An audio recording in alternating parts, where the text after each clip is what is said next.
Alright, hey, welcome back to the channel where we are building a video game from scratch using Love2d and Lua. So, yesterday we built out a little new scene for us. So when we walk into the cabin here, we've got a little cabin. Now we're walking through the walls here. Hey, what's up, Squatch? How's it going, dude? So this is clearly wrong. We don't want to be able to walk out of these walls once they're inside it, but we can see that this is part of our what I'm calling other world, which is just an adjacent world next to our main global map. So there, the right side there is our other world that will put our little places like the inside of the buildings and whatnot. But one thing I didn't realize is that all of these corners and edges need to be non-collidable or collidable map objects, so that we can't walk through them. So let's go ahead and at least fix that. And we do that by putting all of these tiles up here in this range up here. So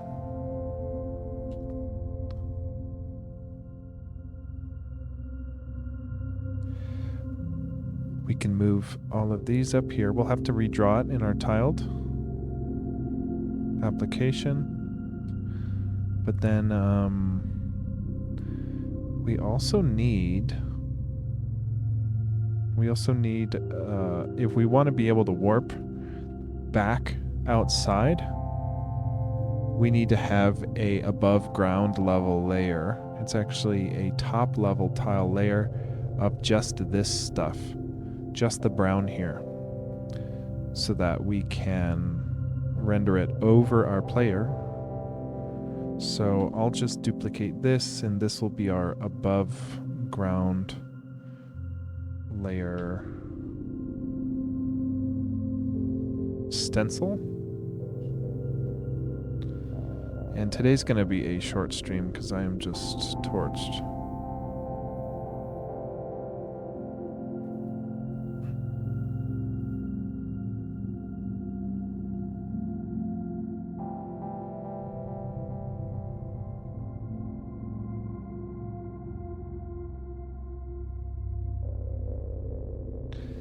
But yeah, hopefully by the end of today I can get just walking in and back from the tavern here, and then that'll be at least a good little checkpoint.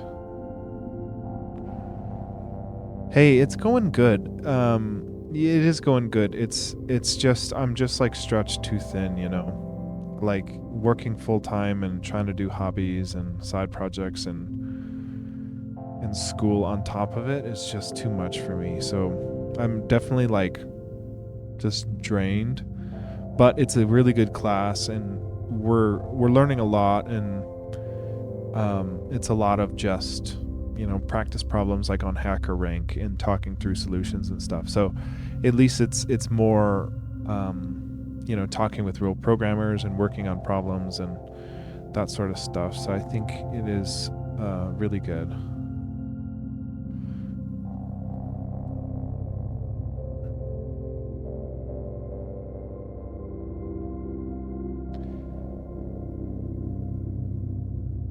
Okay, so if we save this as global map, master sheet. Our atlas is called master sheet. And then we'll need to reload our map, which will change in tiled here.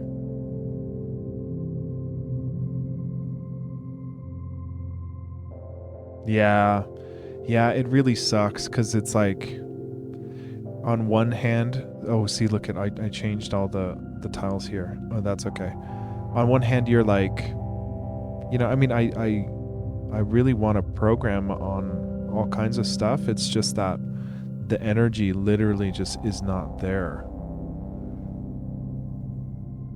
So it becomes a little like, and then my body's like, or like my brain is telling my body is like, dude, just rest. Like, don't don't, feel like you have to stream or that you have to get programming done. But then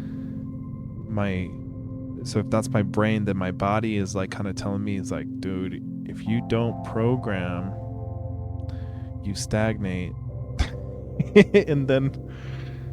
and then I get sad. So it's like I'd rather be sad and tired than awake and not programming. I don't know. So what I'm going to do here is put a ground level tile of the doorway here.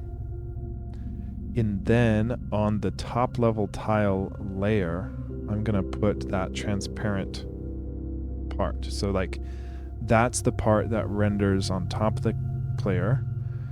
And then now that all of these tiles are in the range of collidable map objects, by the time we save this as a global map, we have to export it as global map.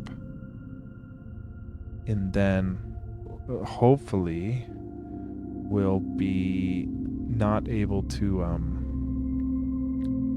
walk through the cabin wall here. So let's give that a shot.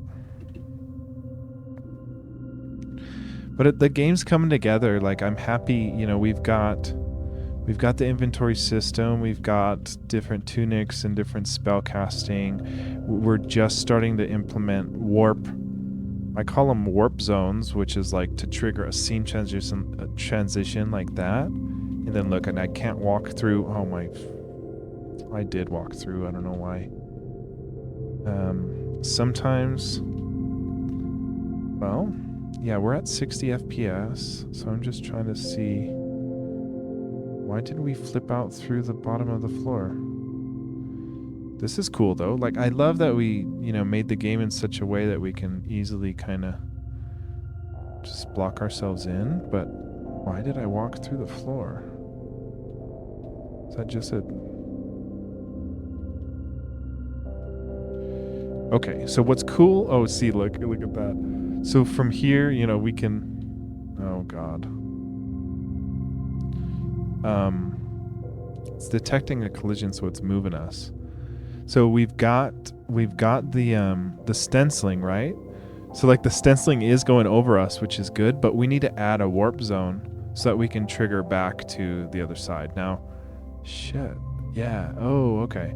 So this is really strange because it's like it's not letting me, scene transition over here, but it did let me try to do it once. I'm not too worried about this because we'll just make sure it's not allowing the player to do it. Yeah, thanks, Squatch. Yeah, it's been coming together. I'm really happy with the warp zones and the scene transition and stuff. We just got that working like 3 days ago. We'll need to add reading signs again because the new inventory system screws that up. But I love the little transition there. So the goal is here, we want to put a warp zone right here. And you know what? The stencil should have black down here so that we don't accidentally see our hand is sticking out. So let's just add that real quick. It's all we have to do is just add black right here.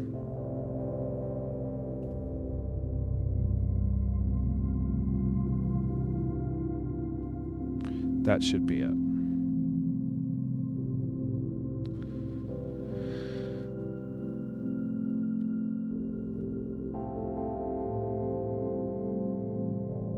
Okay, it should be good there. Then we'll just have to add the warp zone to get us back, right? So you can't see it, but there's a green warp zone right in front of, like right inside this cabin here. And when we collide with that, that's what's triggering the scene transition and actually changing our player's scene location. One thing I'm thinking of is like we're doing the scene transition by reinstantiating the scene with the new map row and map column of our global map. But one thing I don't know for sure yet is we might be resetting some things that we're not meaning to in the init, because once we kind of reinitialize the scene class, all the inits get flushed back to whatever their init values are. So we might be accidentally overriding some stuff that we're not trying to. But let's try to add this this warp zone collider so that we don't just walk through to the other world over here. So let's see what that process looks like, and it's not too hard. It's really just a square called a warp zone, a warp zone object. So if we go to our map declarations, we see that we've got a warp zone object declared. Where do we do it? Warp, right here. So look, we've got a warp zone object that goes into the table, the field, which is a table of warp zones that lives with every current scene in the global map. So the one from the tavern, this is the tavern right here. It's at 7.2, and then this is the X and Y position of the warp zone itself. And then the next two arguments are what? I'm forgetting. Player X, player Y. So then there's the player position. We want to overwrite the player's location to, and then the row and column for our global map. So if warp zone at 1, if the tavern takes us to 111, then we need to add a warp zone to 111 and give it the coordinates of this 7.2 with an appropriate X and Y for our character. So we just do an insert. It's like all we do is insert it. It's like we initialize an empty table of warp zones. So we need 1 and 11 here. So we're going into the tavern scene, going into the warp zones table, and we're inserting the warp zone instantiation, and we want it to link back to this 7.2, and we want to change our players X and Y to be about the X and Y of the warp zone that we came from. Like, we'll need to tweak that a bit, but then the X and Y of our player needs to be where the player collided with. Well, let me see. The first two are the X and Y of the warp zone itself.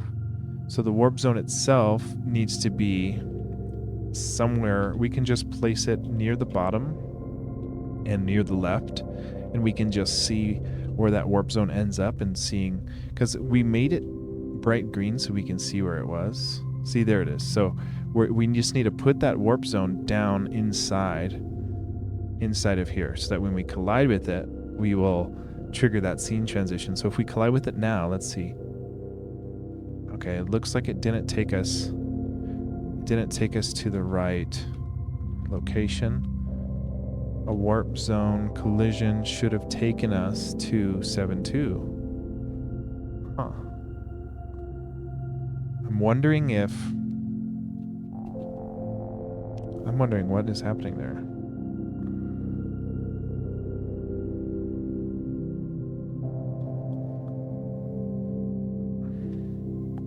Yeah, we're still in map 1.1 or 1.11. Yeah, it's not taking us to the right warp zone. So it should take us, just like how the one in 7.2 takes us to 1.11, the one in 1.11 should take us to 7.2. Let's try to just scoot it over. I don't know what could be causing that, but let's just try to warp to a different scene and just see what it does.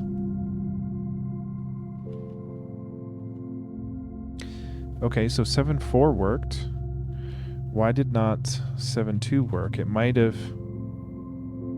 I don't know why. Why? Yeah, because 7.4 was the cliffside, which is right, because 7.3 is our geckos. So if we warp zone back into there, it should be geckos now. Yeah. So how come 7.2 gives us the old one? I don't know. It shouldn't be the tavern. It should warp us. Something changed there. Something. I think it's because our X is colliding. Oh, what the heck? I think our X position might be colliding. No, I don't know what's happening. What's happening there? What? Yeah, something's not right. I feel like it has to do with the collision detection of the other warp zone. I don't know. Let's just try to place it in the right spot and we'll see. So maybe 30. Oh, we know it's lower than 100. Let's try 130. Yeah, I think it might have to do with our player's X position because I think oh, you know what? Yeah, I think that is it. Because our player's position that we're resetting us to is exactly the X and Y of the warp zone. So we don't want to do that. We want to at least put us below it so we don't collide with it and then just warp right back. So let's scoot this up so we can hopefully see the warp zone. And I think it's like right where we spawn. Right here. Yeah, see, that's the same issue. Okay, so it needs to be a little lower. A little lower, maybe 100.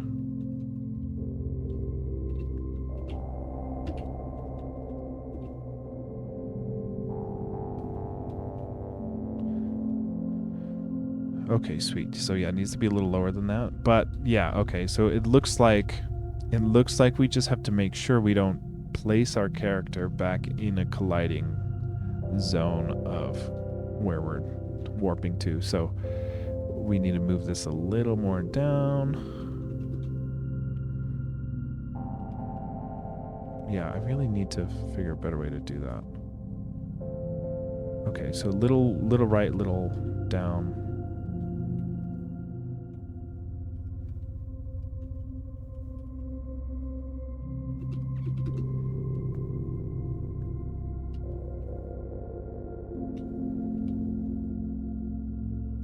Okay, there we could see the warp zone just barely peeking out, so it should be just scooted down just a bit. Okay. So let's do maybe 122. Then we need to spawn our player a little higher, just a bit higher.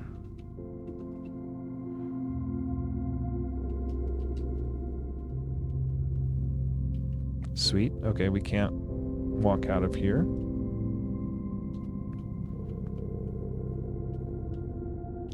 Want to add some windows or something to the tavern so it's not so plain. And then obviously like a bar top and everything, or a shopkeep or something. Sweet. Yeah, I think we can afford to let him go a little bit further into the tavern before coming out. What the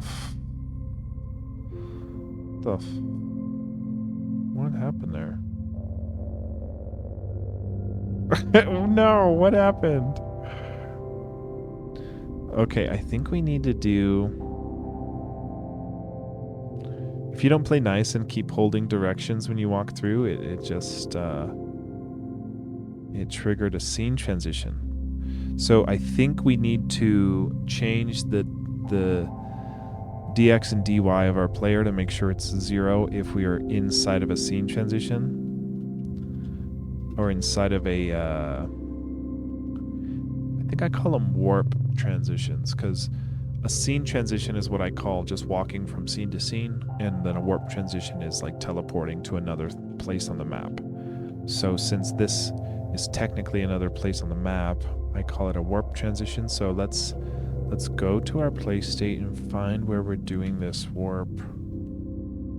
Yeah. See, if we collide with the warp zone and we're not already warping, I think we need to just make sure that our dx and dy don't get any positive value.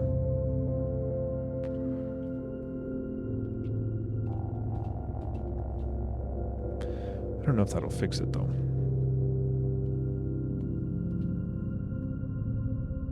Yeah, nope. It's because we're triggering.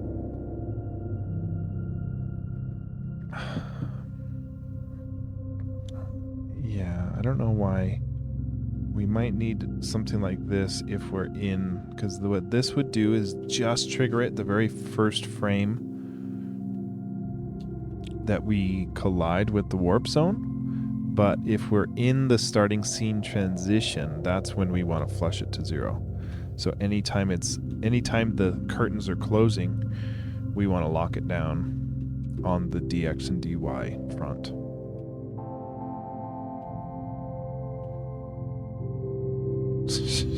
Still doesn't work.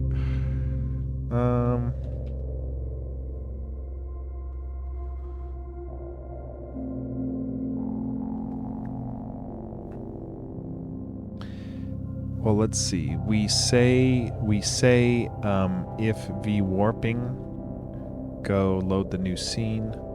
This is in the trigger starting scene transition. So maybe what we do is we don't initiate a scene transition if we are warping, because we don't become not warping until our starting scene transition finishes.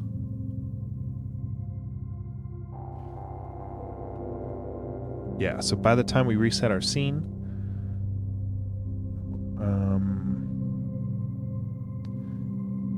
that's when we flush warping. So let's maybe go to where we do our begin shifting.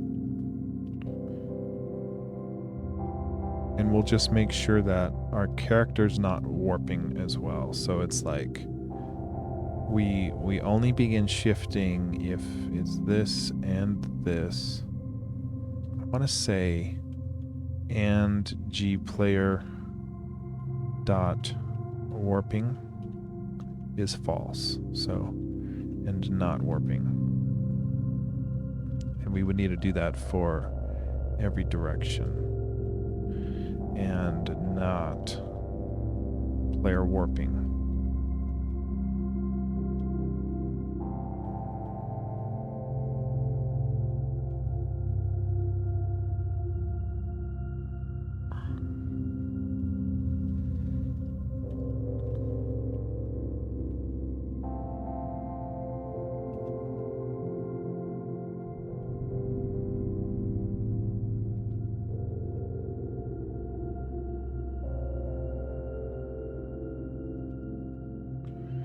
Let's see. Because, yeah, we should not trigger a scene transition if we're holding a direction and we're warping. And we still do. What the fuck?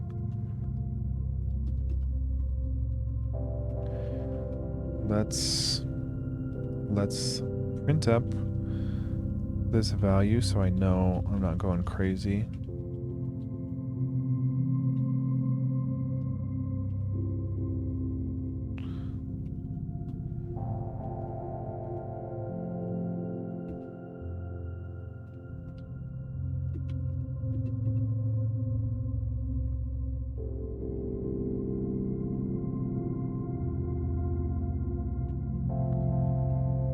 Okay, where is this, man? Where is this? Transition start. Why? I set the color. Okay. So we were right. We just needed to do a set color.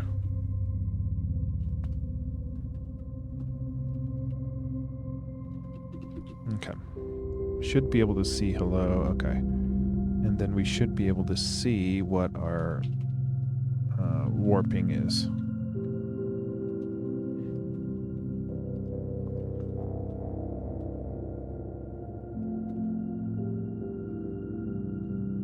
Okay, let's try that.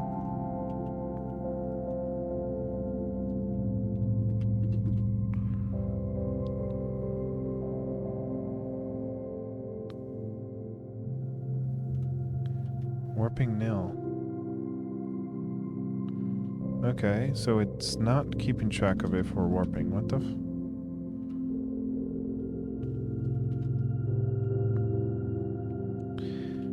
player.warping? Do we not have a...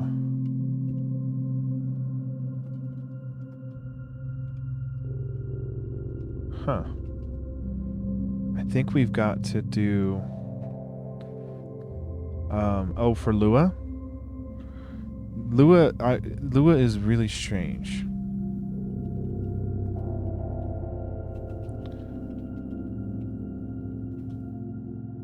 Yeah, it is weird, and I'm definitely, I mean, I use only like a little subset of what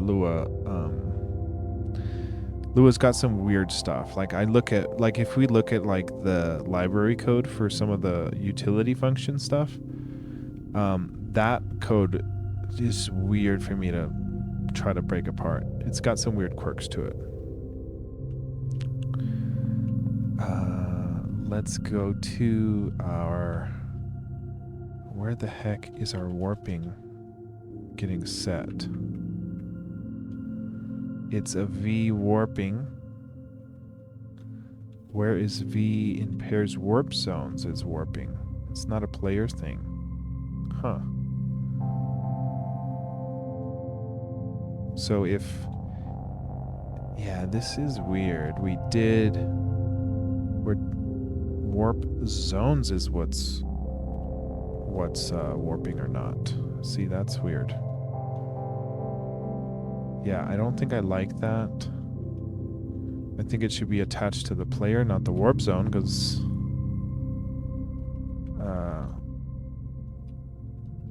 yeah, so let's change that. We'll put the player to be warping true. And then let's see any other warping. Yeah, G player. Then we should at least get not nil for that thing, and we shouldn't trigger the transitions.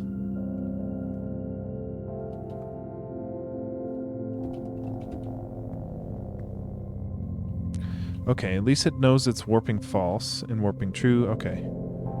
Okay, so let's try to play naughty. Okay, it worked. So holding that down didn't screw anything up. The only thing is, I don't like that you can move before the scene is done transitioning. So I feel like we really should do the initial thing I tried, which was lock our DX upon the starting scene transition almost. It's kind of just stop us, like freeze us in time, teleport us, and not until the curtains are open can we walk around, like just to force a little stopping like that. Because if you hold walking, you're like halfway through the scene by the time the curtains are done opening. So what line do we just change to do that? It was in the collision.warping. So yeah, and you know what? Yeah, I feel like we shouldn't have to do what we did. I think my initial intuition was better than this second fix, but because the thing is, we're correct in that we don't want a scene transition if we're warping. That's for sure. But I think I literally want to just stop us from moving if we're warping, which would stop us from transitioning when we're warping. Because, well, it depends. It depends. If the warp zone is further than the trigger for a scene transition, which is not that far off. Yeah, it's a little tough. Maybe we'll keep that there, but I think I do want to go... Would we add that to the player class? And we can say, if we're warping, we want to flush our dx and dy to 0. I don't know.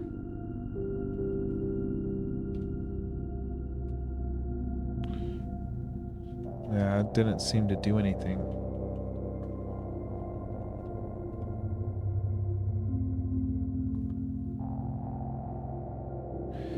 Oh, it's in the entity. Oh, it's probably in the walk state we want to do it in.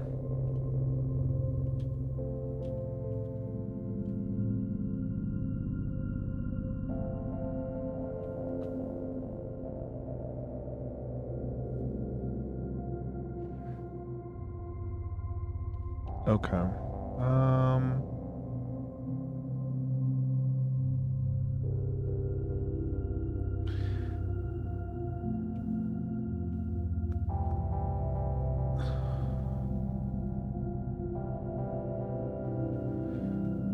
So we assign a walk speed right here. But I think if we're I think we can say if we're not warping, then go ahead and assign that walk speed. Otherwise, our walk speed will be 0 so that we don't end up walking. Because walk speed is like essentially our dx dy that we're trying to change, but we're not doing it via dx dy. Still doesn't work.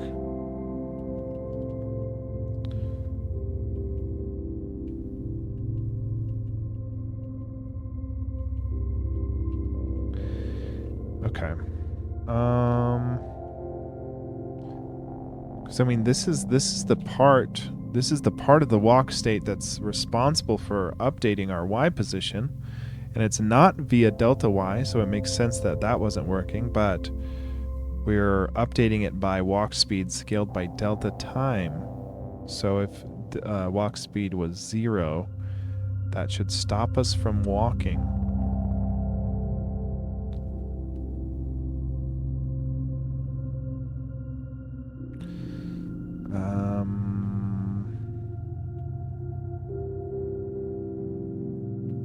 Oh, self-player. Oh, no. Because the player, self-player dot warping. Yeah.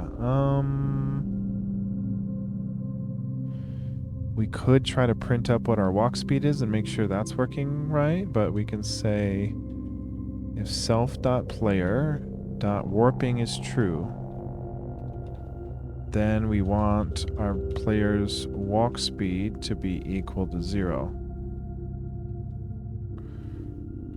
And then get our default walk speed otherwise. Let's see.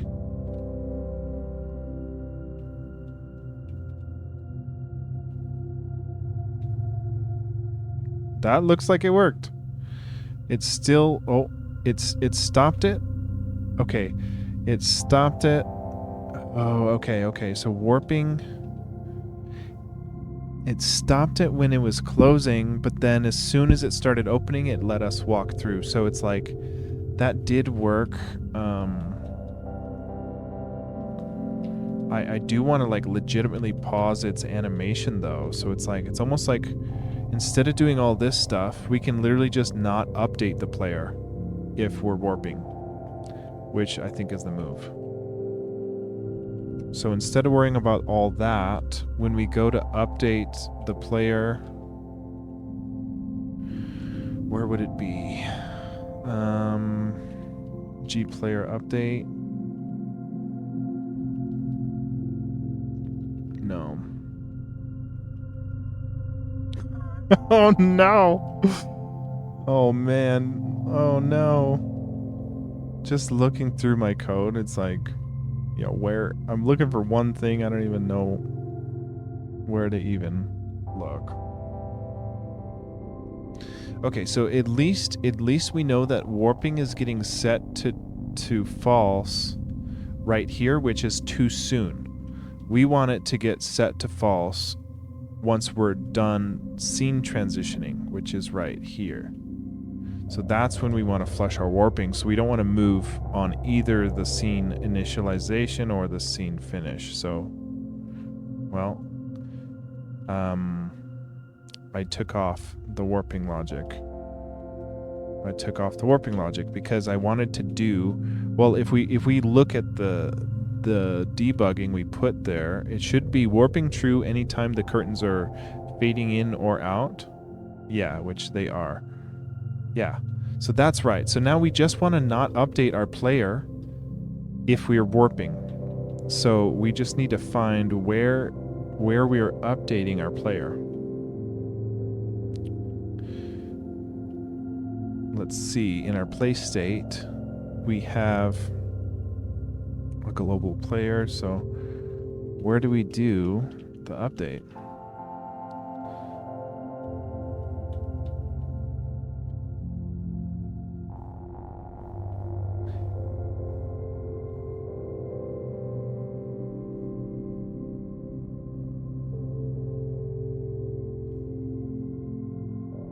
It defers to the state machine. I know it does. So in our entity walk state, instead of updating, see, where do we? So where do we? Where are we doing entity update?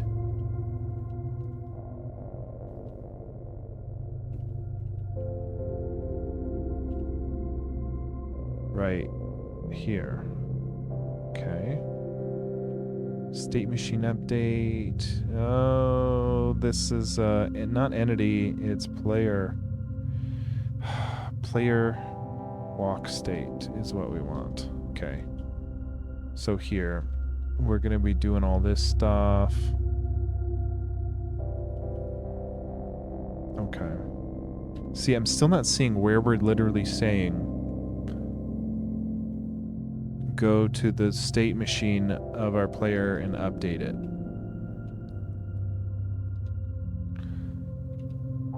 Where is that?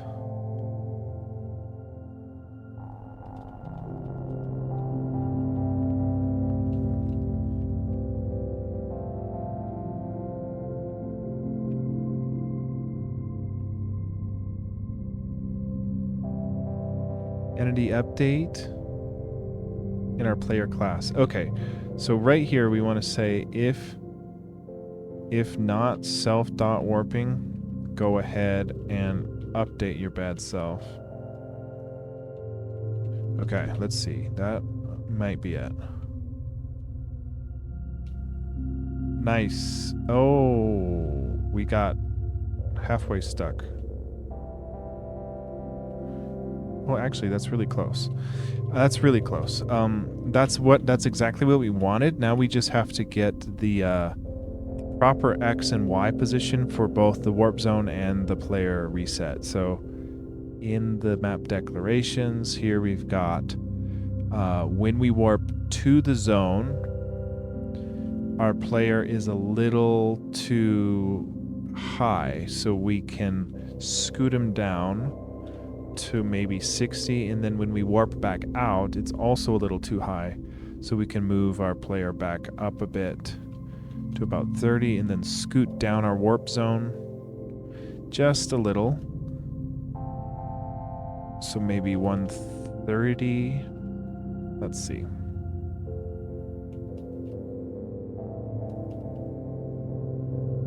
Okay, that was wrong. Okay, this was too much. Okay. Ooh, this needs to be a bigger number. Yeah, we had 60. We're trying to get the player to, like, look like he just came out of the bottom of the door there, and we had a weird animation shift. Okay, let's scoot down our warp zone from the tavern just a bit. And then scoot. Oh, this is what it is.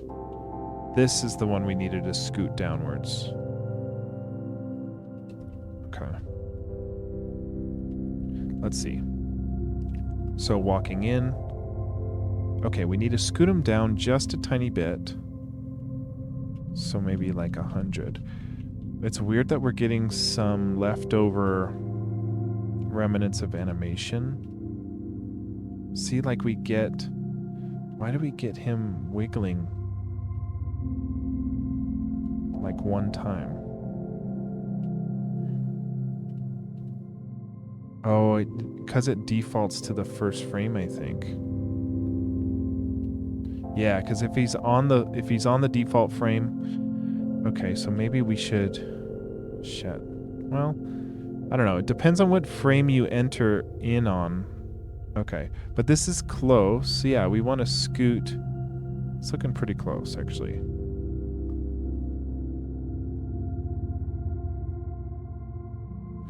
See, I don't like the little switcheroo he does there. Because if you're not holding anything, he still kind of swaps to his default frame. So it's like we need to set its default frame upon a warp, so he doesn't do that. I don't exactly know how I feel about that, though. Because there's different default frames for which direction he's facing.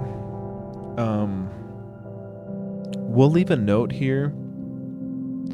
Yeah, we'll leave a note, and we'll say like, imagine way to swap player frame to default frame.